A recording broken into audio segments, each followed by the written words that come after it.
It's my feel-good breakfast show.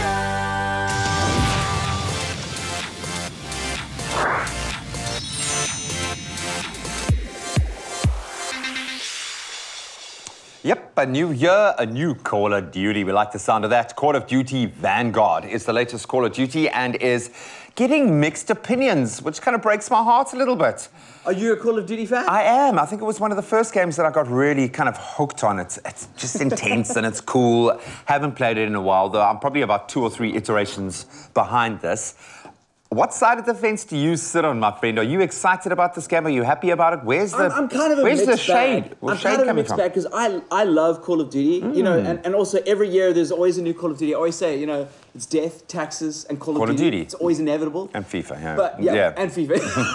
and WEC, yeah, and FIFA. So obviously we're going to be getting one. But I feel that there needs to be a little bit more with Call of Duty at the moment. It's fighting a fight against so many other games that are just taking our attention, like Fortnite. It's even got its own Warzone, which is a big multiplayer map that allows you to go do, you know, like the battle royale style stuff, which is very cool. But I want to see more out of Call of Duty. And now we're sitting at a stage where Call of Duty is set in World War II, which is great. It's a cool setting, but I'm kind of bored of that setting. Yeah. You know, they always were in World War II. So if you are Castle Wolfenstein, man, we've been there, bro. Yeah, Castle Wolfenstein, of course. And there was Call of Duty World War II, which was, I think, the definitive Call of Duty World War II. Yeah. But they've tried to do something a little bit different to this. Okay. And you can see here, look, it's now in Hamburg, 1945. The whole it's a tense time in Hamburg. It's very cinematic. They've gone back to the Call of Duty roots. It's a very short game. But what they've done is they've taken the motif of Quentin Tarantino's Inglourious Bastards. Oh, wow. Which is quite cool. So you have this team of people that are look how great the new engine looks. It looks absolutely incredible. And you play this squad of players that are inside this new world, and obviously a little bit undercover during World War II, which is very cool. So anyway, so that's the new motif. But look at the weather effects. It's really gorgeous. Did you just shoot your own guy? No. These guys are sneaking onto this train.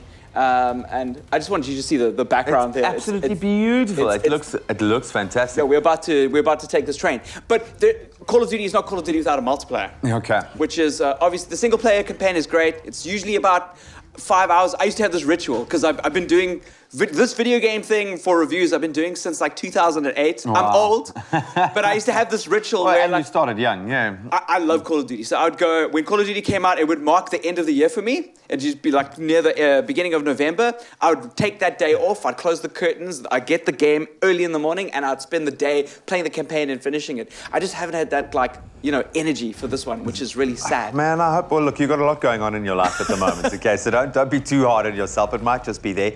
But I like the fact that it's gone a slightly different route here, the fact that you can play with this, a bit more story behind it, but ultimately, as you say, it's got to deliver. This is a game that creates so much pressure. Your mate's got to achieve what he's got to achieve. You've got to achieve what you've got to achieve to get the mission done.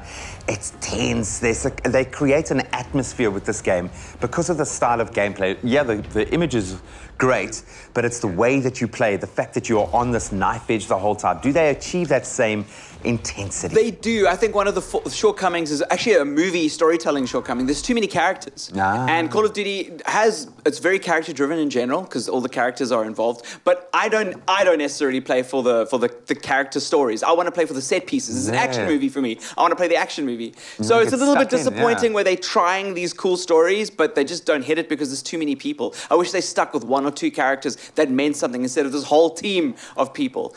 The multiplayer, though, I think is quite fun. They've got a new mode called Champion Hill, which is, it's kind of like Modern Warfare had a mode called Gunfight, which was 2v2. Like short, like small arena-based thing.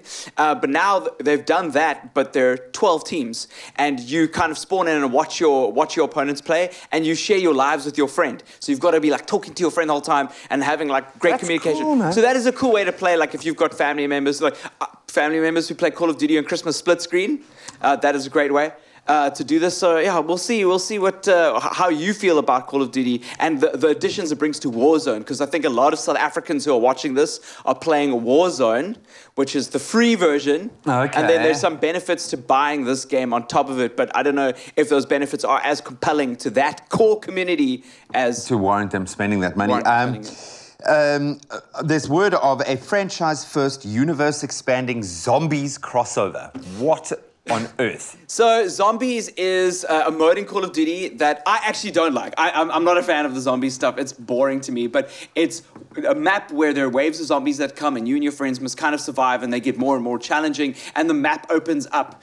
But they've kind of created this lore around it. So there's this weird story. I was in Germany a couple of years ago and David Hasselhoff was a part of it, the story. So I got to meet David Hasselhoff and chat to him about it. There's usually like some form of celebrity that's involved in that storytelling. It's always this weird, it gives them the liberty to do something like wild. So they've got all these different like zombie narratives and they've now made sure that they've kind of going to cram them all together. So fans of zombies are very excited.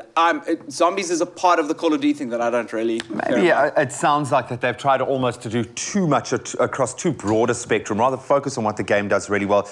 Out of 10? I give it a 7 out of 10. It's Call of Duty.